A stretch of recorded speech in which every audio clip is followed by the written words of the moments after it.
Salut et bienvenue pour cette nouvelle interview où nous allons interviewer une artiste qui réalise beaucoup de dessins au paysage, vous le verrez dans les images suivantes. On la remercie énormément pour sa participation, ça nous fait extrêmement plaisir. On a pu lui poser des questions que nous n'avons pas pu poser à d'autres artistes dans de anciennes interviews, donc n'hésitez pas à les regarder. Et n'hésitez pas aussi à checker la barre d'infos, tous ces réseaux sociaux comme les nôtres sont en barre d'infos. Sur ce, on vous embête pas plus, on espère que ça vous plaira et on vous souhaite un excellent visionnage.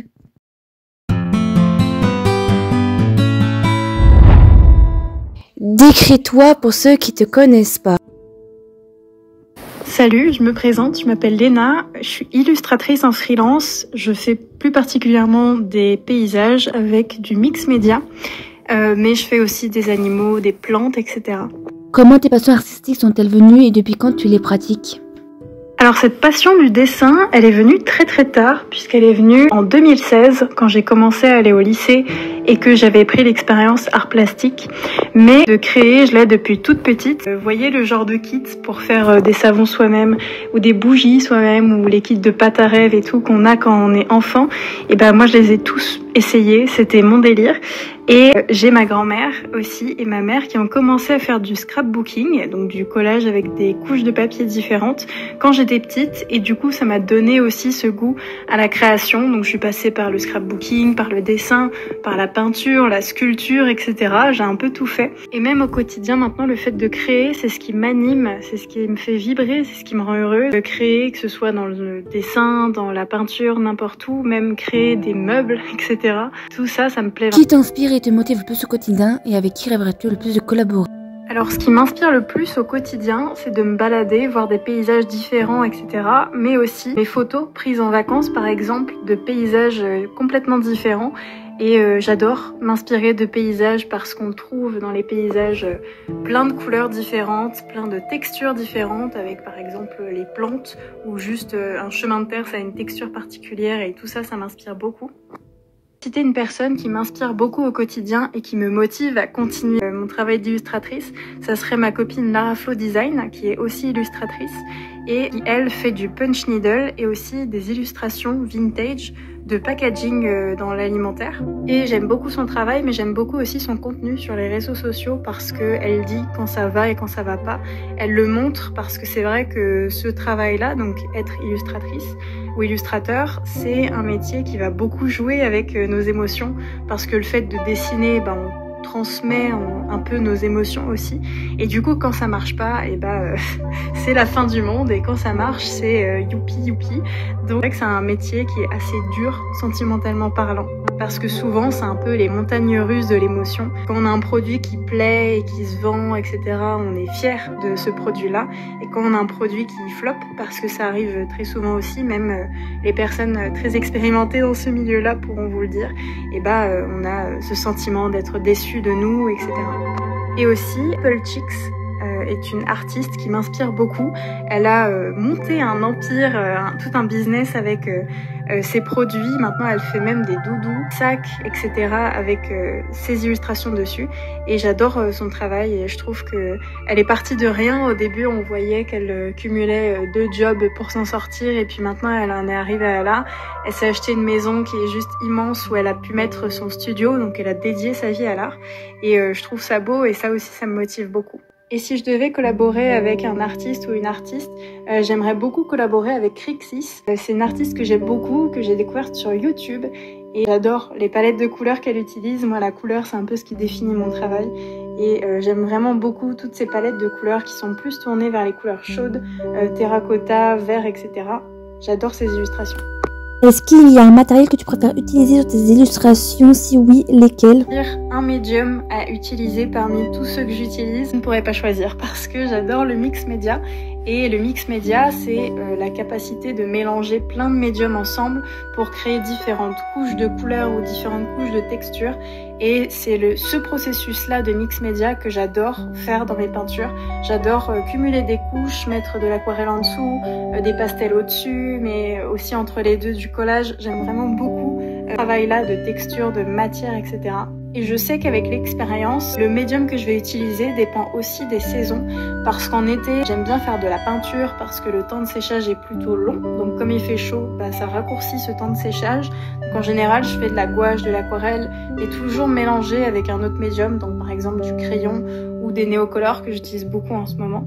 Et l'hiver, je privilégie plutôt les techniques qu'on appelle sèches ou qui sèchent très vite. C'est-à-dire le crayon, le pastel, les feutres, etc. Et en ce moment, j'adore utiliser l'encre acrylique, des néocolores et des Posca ou des Molotow. Et j'ai découvert ça il y a pas très longtemps et j'adore le rendu. Le fait de mélanger l'encre avec le néocolore, le Posca. J'adore la texture que ça donne et la matière aussi mélangée. Les matières ensemble se mélangent très très bien pour le coup. C'est surtout que ça m'amuse beaucoup. Le processus avec ces médiums-là. J'aime bien changer à chaque fois de mélange. Je trouve ça cool. Pourquoi tu voulais partager ta passion sur les réseaux sociaux et qu'est-ce qui t'a donné envie de te lancer là-dessus? Alors à la base, j'aime le fait de créer toute seule chez moi et j'en ai même besoin. Mais j'aime encore plus quand je partageais cette passion avec des potes ou des copines d'école, etc. Et donc j'ai voulu à travers les réseaux recréer ça, donc recréer une communauté où on peut partager son art, dessiner ensemble, utiliser les mêmes palettes de couleurs, etc.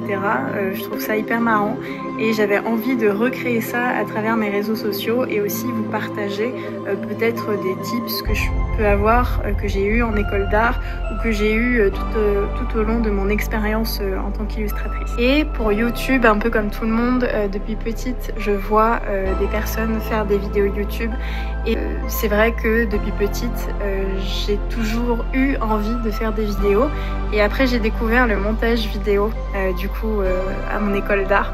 Et ça s'est un peu concrétisé, donc du coup j'ai réalisé ce que j'avais envie de faire par rapport à le fait de faire des vidéos, les vidéos que je voyais quand j'étais petite, maintenant je suis arrivée à un âge et avec une expérience où je peux les faire aussi. Nous avons vu que tu avais fait un challenge l'année dernière sur la couleur, on voulait savoir si du coup tu avais des conseils. Je trouve ça intéressant. 2023 pour le mois d'octobre. Je fais du Inktober en général, mais c'est vrai que soit j'ai du mal à le tenir parce que maintenant que je travaille et que je dessine déjà toute la journée, faire un challenge où je dessine tous les jours pendant un mois, ça fait beaucoup et du coup je me suis dit que j'allais créer mon propre challenge qui s'est appelé le Blooptober, donc de 2023 et j'ai mis mes préférences personnelles, c'est-à-dire que j'ai dessiné pendant 15 jours au lieu de 30 et au lieu de mettre des mots pour chaque jour, j'ai mis des palettes de couleurs parce que je reste souvent dans mes palettes de couleurs et du coup je voulais sortir de ma zone de confort et changer un peu de palette de couleurs. Si j'ai des conseils à donner pour gérer les couleurs et la maîtrise des couleurs, c'est tout d'abord de prendre toujours plusieurs tonalités pour créer du contraste. C'est-à-dire, si par exemple on a 5 couleurs, de prendre toujours plusieurs tonalités pour avoir un certain contraste de couleurs. Donc par exemple, prendre un très clair, un médium, un foncé et un très foncé. Cette règle du très clair, clair, médium, foncé, très foncé, je trouve qu'elle marche super bien. Même si on ne prend pas un camailleux de couleurs, par exemple du bleu ou que du vert ou que du jaune, eh bien je trouve que ça marche pas mal d'avoir cette règle et d'avoir comme ça du contraste sur notre illustration. Comme ça les ombres, on sait qu'on peut les faire en foncé très foncé, les lumières en clair très clair, etc. Un deuxième conseil pour notamment les palettes de couleurs, choisir sa palette de couleurs. Je trouve qu'une palette de couleurs restreinte, ça aide quand même pas mal à gérer les couleurs. Mettre trop de couleurs, on peut vite s'y perdre, je trouve.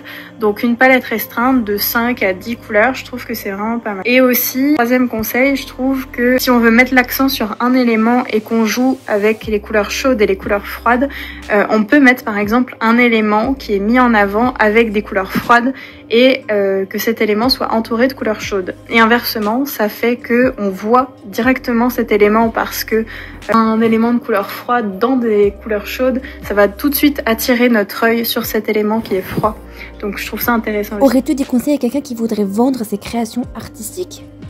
Lancer dans la vente de vos illustrations et de vos dessins, déjà je pense qu'il faut définir si vous faites ça à côté, petite passion, ça devient pas du tout votre métier.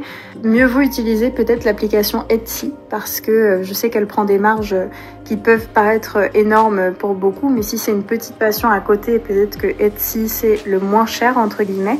Mais si vous voulez lancer votre business et que vous voulez que ça dure dans le temps et que vous êtes prêt à vous donner les moyens pour que ce business fonctionne, il vaut mieux utiliser, je pense, un site internet, un hébergeur qui est payant malheureusement, parce que c'est vrai que Etsy, si vous faites beaucoup de ventes, ils prennent beaucoup de marge. Donc vaut mieux payer cher une fois, mais que ce soit remboursé avec vos ventes par la suite. Et en termes de produits, chaque produit est unique, chaque illustration est unique, mais ce n'est pas parce que l'illustration vous plaît que c'est celle qui va le mieux se vendre. Souvent quand je vends des illustrations, c'est celles qui me plaisent le moins que j'aime aussi. Mais souvent j'ai des coups de cœur pour des illustrations et c'est pas du tout celles qui partent en première. Donc c'est assez drôle à voir. Aussi pour quelqu'un qui vient de se lancer, je conseillerais de pas faire trop de stock. C'est un conseil qui revient souvent en vrai, mais faire une dizaine de ce produit pour faire son stock, je trouve que c'est bien. On n'est pas sûr de tout vendre, ou alors faire les impressions à la commande. Il faut avoir une imprimante chez soi, mais je trouve que c'est quand même mieux parce qu'après on peut rester avec des stocks entiers sous nos bras et c'est un petit peu relou, ça prend de la place. Peux-tu décrire ton style de dessin en 3 mots? Si je devais décrire mon style de dessin en 3 mots, ce serait la couleur et aussi l'impressionnisme, parce que c'est un courant artistique qui m'inspire beaucoup. Et d'ailleurs, je m'inspire beaucoup du travail de Claude Monet parce que j'adore la gestion qu'il avait de la lumière. Je la trouve impressionnante sur certaines de ses œuvres et j'aime beaucoup aussi la texture qu'il donne, les couleurs qu'on retrouve dans ses peintures. Aurais-tu des projets de ta passion sur tes réseaux sociaux? J'aimerais bien développer mes réseaux sociaux, notamment YouTube, où j'ai plein d'idées pour cette année. Mais il y a pas longtemps, j'ai fait une collaboration avec une marque de coque de téléphone, qui est Oh My Case, et avec une collection avec mes illustrations dessus. Et donc voilà, c'était mon premier projet en tant qu'illustratrice, donc il est sorti il y a pas longtemps et je suis très contente. Et sinon, fin mai, je prépare ma nouvelle collection sur ma boutique avec des nouveaux produits, donc avec de la papeterie notamment, avec des stickers en forme de timbre ou des petits carnets, et c'est des produits qui sont destinés aussi pour le scrapbooking ou le collage, et donc ça fait un petit clin d'œil à ma grand-mère et à ma mère, qui pourront elles-mêmes les utiliser si elles le veulent. J'ai aussi beaucoup trouvé une organisation pour faire des ateliers ou une asso ou me renseigner auprès de mairie pour faire des ateliers, pourquoi pas sur le mix média ou sur une technique d'apprentissage sur de l'aquarelle ou du crayon de couleur ou sur un médium en particulier. Ça, j'aimerais beaucoup le faire aussi. Aurais-tu des recommandations à nous faire découvrir? Alors il y a beaucoup d'artistes qui m'inspirent au quotidien. Sur Instagram, j'ai noté Lena Mose qui fait des paysages avec des textures que j'adore. Et aussi Amélie Le Bloch qui fait des vidéos où chaque jour elle remplit un journal de créativité. Et quand on est en art bloc, je trouve que c'est vraiment bien de suivre ces challenges et aussi de les réaliser, pourquoi pas. Qu'elle fait les défis du week-end et des fois je participe à ces défis du week-end parce que je trouve ça aussi intéressant de sortir de sa zone de confort. Et je trouve que ça développe beaucoup la créativité pour le coup. J'aime beaucoup le travail de Lara Flo Design du coup. Elle parle de l'entrepreneuriat en tant qu'illustratrice en freelance, mais aussi elle fait du punch needle et elle montre ses illustrations vintage. Donc je trouve son contenu très intéressant et c'est très esthétique. Enfin, toutes ses vidéos sont très esthétiques, je trouve. Et pour YouTube, j'arrive pas trop à faire de choix, je dois vous avouer. Mais c'est beaucoup sur le YouTube anglophone, car il y a très peu de Français et Françaises qui parlent du dessin ou de l'art ou du monde de la peinture que j'aime personnellement. Sinon, il y a Crixis, il y a Evie Diva Doodles, Katie Moody, Apple Cheeks, Light Alexon. J'adore toutes ces artistes-là, j'en oublie sûrement. Mais je trouve leur contenu hyper inspirant. Des fois, elles ont de très très bonnes idées pour même que ce soit un médium ou un contenu à faire. Je trouve ça tellement inspirant. Il y a aussi Natasha Newton, pendant que j'y pense, qui fait aussi des vidéos que j'adore. Donc voilà un peu toutes les artistes qui m'inspirent. Il y a aussi beaucoup de films qui m'inspirent quand je dessine, que ce soit avec des photos de paysages que je prends. Donc je prends en photo mon écran avec ces paysages-là et puis après j'essaye de les dessiner avec mon style. Mais dernièrement, je me suis inspirée du film La ferme se rebelle. Donc c'est un long métrage en dessin animé. C'est l'histoire de 3 vaches qui vont se battre contre quelqu'un qui vole toutes les vaches. Enfin c'est assez bizarre, mais les paysages dedans, les décors sont juste sublimes. Et aussi, bon, c'est pas très original, mais j'adore écouter des musiques Ghibli pendant que je dessine parce que la musique, ça crée vraiment aussi le mood de l'illustration, je trouve, et d'avoir ce mood dans mes illustrations. Mais je sais que quand, par exemple, je dessinais à l'école d'art, des fois, quand il fallait qu'il y ait une émotion triste dans mon œuvre, bah, je mettais une musique triste. Enfin voilà, ça dépend vraiment de ça. Et les films Ghibli aussi, en général, ça m'inspire beaucoup. Et pour finir avec les livres, je suis une très grande lectrice, mais j'aime beaucoup les livres de photographie, par exemple, parce qu'on y trouve des références qu'on ne trouve pas sur Pinterest ou autre. Et j'aime beaucoup aussi le livre La palette parfaite, qui est un livre avec des photographies et des couleurs, des palettes de couleurs qui sont répertoriées dedans. Et je trouve que c'est une bonne idée quand, par exemple, j'ai pas d'inspiration pour ma palette de couleurs du jour, et ben je vais piocher dans ce livre-là, je m'en inspire. Je suis pas obligée de prendre la palette qui est créée avec ce livre. Je peux mélanger juste des couleurs que j'ai trouvées dedans, et je trouve ça hyper cool comme fonctionnement. Cette interview est terminée, on espère qu'elle vous aura plu. N'hésitez pas à nous le faire savoir et dire quel prochain artiste vous voulez être en interview. Sur ce, tous les réseaux sociaux de l'artiste sont en barre d'infos et on se dit à la prochaine pour de futures interviews.